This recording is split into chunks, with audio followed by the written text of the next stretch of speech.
প্রচন্ড গরমের ভেতর থেকে এসে যদি আমরা হঠাৎ করে খুব বেশি রকমের ঠান্ডা পানি বা বরফ গলা পানি যদি খাই, সেক্ষেত্রে এটা কি আমাদের জন্য ভালো হবে নাকি খারাপ হবে, এই বিষয় নিয়ে আমাদের আজকের ভিডিও। বর্তমান প্রচন্ড তাপদাহ চলার কারণে কিন্তু আমাদের ভেতরে ঠান্ডা পানি খাবার প্রতি একটা অন্যরকম ভালোবাসা তৈরি হয়েছে, কিন্তু এটা যদি খুব বেশি পরিমাণে একবারে আমরা অনেক গরম থেকে এসে খাই, সেক্ষেত্রে কিন্তু একটা ব্রেন ফ্রিজিং ইফেক্ট তৈরি হয়।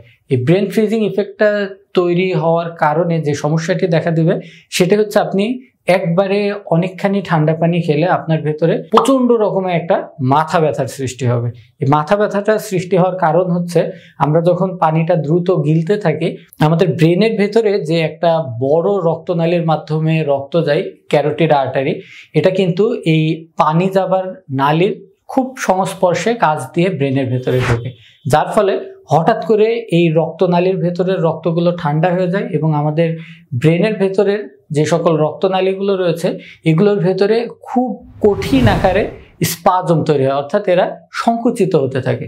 তো এই যে সংকুচিত হওয়ার কারণে কিন্তু ব্রেনের ভেতরে একটা চাপের সৃষ্টি হয় এবং প্রচন্ড রকমের মাথা ব্যথা হয়। তো সেক্ষেত্রে দেখা যায় যে এটা কিন্তু কিছুক্ষণ থাকবার পরে যখন আবার রক্তের তাপমাত্রা স্বাভাবিকে ফিরে আসে, তখন রক্ত নালীগুলোও রিল্যাক্স হয়ে যায় এবং এই মাথা ব্যথাটাও কিন্তু সঙ্গে সঙ্গেই চলে যায়। এই কারণে এই ব্রেন ফ্রিজিং ইফেক্ট থেকে যদি আমরা বাঁচতে চাই, সেক্ষেত্রে কিন্তু গরম থেকে আসবার পরে খুব বেশি ঠান্ডা পানি না খেয়ে আমরা ঠান্ডা পানির সঙ্গে নর্মাল পানি মিশিয়ে একটা সহনীয় তাপমাত্রার পানি পান করতে পারি। তবে সব থেকে ভালো হয় যদি আপনি প্রচন্ড গরম থেকে এসে একটু বিশ্রাম নিয়ে গোসল করে এরপরে যদি ঠান্ডা পানি পান করেন। ধন্যবাদ।